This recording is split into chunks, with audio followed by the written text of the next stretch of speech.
Hi, my name is Jake, and I am a bookish drummer.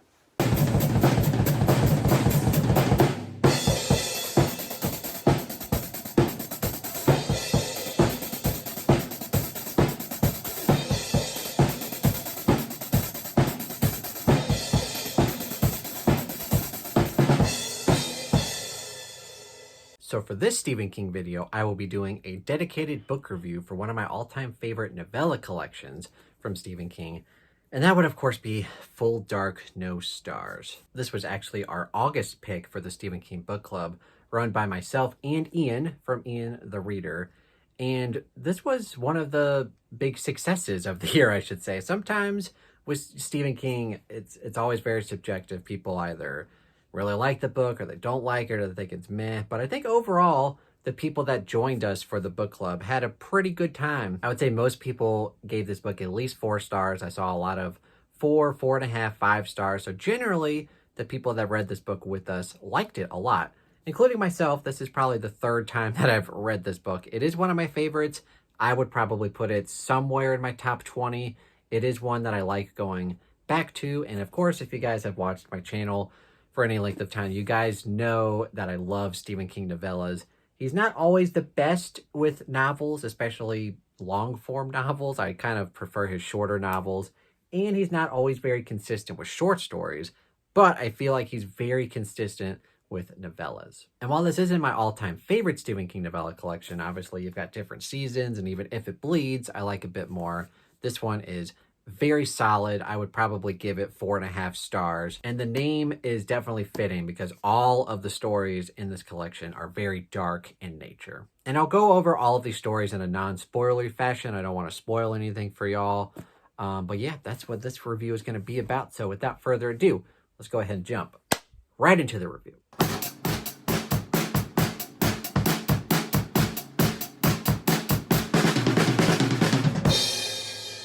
So like I mentioned, this is a novella collection. I would say, however, that there's kind of 3 novellas and 1 short story. The first novella that we get in here is actually called 1922.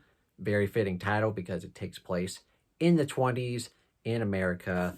And you're following these people on a farm. You've got the husband and the wife and a son. The married couple are kind of fighting over what to do with this farm that they're on.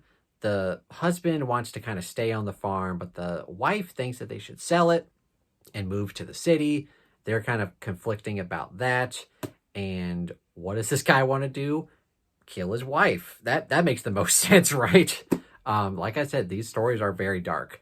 But yeah, this one to me, you could kind of read it as just like a horror story. But for me, especially the way that the audiobook narrator narrates the book. The audiobook is very good, by the way. The way that he narrates it, he kind of makes it into a dark comedy, a black comedy, because while it is very dark, it's very funny at the same time in a weird way. And yeah, it's one of my all-time favorite Stephen King novellas. It would probably make my top 10, maybe. It definitely at least top 15. But it's just really good. And I don't want to spoil exactly what happens, but like with the premise like that, you can kind of tell it's going to go into some nasty directions. And it does, go into a bit of a supernatural thing, like with a lot of King stuff in general. But it's really well done. It's one of my favorites in here, and it's one of my all-time favorite Stephen King novellas. And it's a great way to start out a collection called Full Dark, No Stars. Very dark, but also kind of funny in a way. The next story we have in here is probably the darkest story in here, at least in my opinion, and that would be Big Driver. Now, what this one is about, without spoiling too much, you've got kind of a mystery writer who's not like super famous, but she's famous enough to pay the bills. But one thing that she does to kind of save up for retirement is that she goes to different kind of libraries and conventions to give out speeches, and she gets paid for them. So she decides to go to this one, and she has a good time. She gets asked a couple questions, and she gets paid, and then she decides to leave. The person who's working at the event kind of gives her kind of a shortcut, like, oh, you want to take this shortcut to avoid some stuff. It'll be faster. It'll be better. So she takes this shortcut, and wouldn't you know it, she runs into some spikes and nails in the road, And then this guy kind of pops out of nowhere, offers to help her. But what she gets instead, something very bad happens to her. It's terrible. And it's not one of my favorite things to read about. I will say off the back, it is a kind of rape revenge story. So you do with that what you will. But the way that King does it, he does it very well. It has some twists and turns, some stuff that you're not expecting. And I think it's overall well done. I will say probably the main reason why I knock it down to a 4.5-star read versus a 5-star read is because that story in particular is a little hard to reread. It's got some scenes in it that are, not the best. Like I said, it's not really my favorite kind of horror story to read about, but it is very well done. Got some good twists and turns throughout. The character herself is very good, and the ending overall is very good as well. So I would say 1922 I do like a bit more than Big Driver. Big Driver can be kind of hard to read at times, but it is very well done nonetheless. The next story in here, I would argue, is more of a short story. It's only about like 30 or 40 pages, and it might be my favorite in the collection here. And it's called Fair Extension. And it is one of my all-time favorite Stephen King short stories. I did mention that he's more consistently great at writing novellas than short stories. But man, when he lands a short story, it's superb and just really great. And this one, like with the title of Full Dark No Stars, it's a really dark tale and it really holds no punches. It's kind of very different than a lot of Stephen King's stories. In this one, we get a guy who's kind of bummed out in life. He's not really feeling great. He got diagnosed with cancer and he's dealing with that.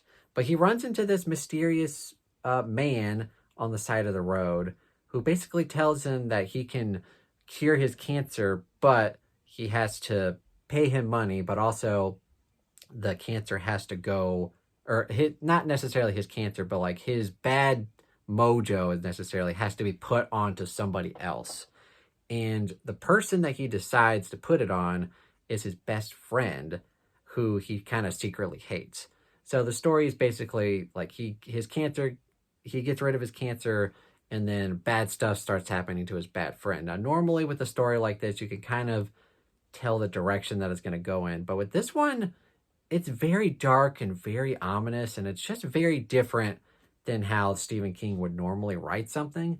And that's why it's one of my all-time favorite Stephen King short stories, and definitely fitting for a collection called Full Dark No Stars. This one, it's very dark, also kind of darkly comedic. That might just be my weird taste in comedy, but like you read it and you're just like, okay, something's got to happen here. Something's got to happen, and then it kind of just ends, and you're like, oh, that's dark. But yeah. One of my favorite short stories, and probably my favorite story in the collection overall. And the final novella that we get in here, while the premise itself isn't necessarily original, it's been done before, and it's also been seen in real life in tragic ways, of course. And that would be A Good Marriage. And this one is all about a couple who seemingly have a good marriage, like the title suggests, but the wife discovers in the garage, she finds some evidence that her husband is actually a serial killer, which is not necessarily the most original idea that's been done, like I said. And, surprisingly, this has happened in real life. And of course, it's been done in fiction a lot, but Stephen King puts his own spin on it. He puts, I just said that. He puts his own spin on it, and it's original enough that you can kind of go with it. And it's just very well executed. It's not original, but well executed. Sometimes Stephen King, he's been known to kind of rehash ideas. Like obviously Salem's Lot, his vampire novel, that's kind of his kind of rehashed version of Dracula, but put into America. It's a little bit more than that, but you get the idea. He'll sometimes have kind of goofy premises, or he'll reuse something, but he'll put his own spin on it, and it works. And this one, very fitting for the collection, very dark, just putting yourself into that kind of shoes, like realizing that someone that you thought you knew is someone completely different. Very, very creepy. And it's also like, what would you do in that situation? And she, the character, the wife, put like her thought process of like what she could do and what she can't do, and like very, very trippy, very scary, and definitely one of my favorites in the collection. So if I had to rank the stories in this collection, it is very hard because they're all very good. They're very solid. I would say at the bottom of the list, not because it's not great, but just because it's the hardest to go back and read, is Big Driver, because it is a rape revenge story. Like, that's not my favorite, but it is very well done here. Next up would be A Good Marriage. Again, very well executed. It just gets a few points knocked from me just because it's a bit unoriginal, but he puts his own spin on it and it is very well executed. And then after that, at the number 2 spot, I'd have to go with 1922. Very cool premise and just kind of weirdly funny in a way. Probably some people would read it and not find it that funny, but in a black comedy kind of way, like dark comedy, I think it was very well done. Very creepy at times, but also just, yeah, very well executed. And then number 1, my favorite in here, surprisingly not a novella in his novella collection, would be Fair Extension. One of my all-time favorite Stephen King short stories, a sleeper in his bibliography, in my opinion. Just very different from what you would expect from Stephen King. And I can't really say why that is. You just have to go read it for yourself. And just in general, I highly recommend Full Dark No Stars, one of my all-time favorite Stephen King collections. And it's not quite in my top 10 list, but it would probably be in my top 20, which people might laugh at, be like, oh, it's in your top 20. How good could it be? Well, he has about 80 books, so it's upper echelon still for Stephen King. And it is one of my favorites.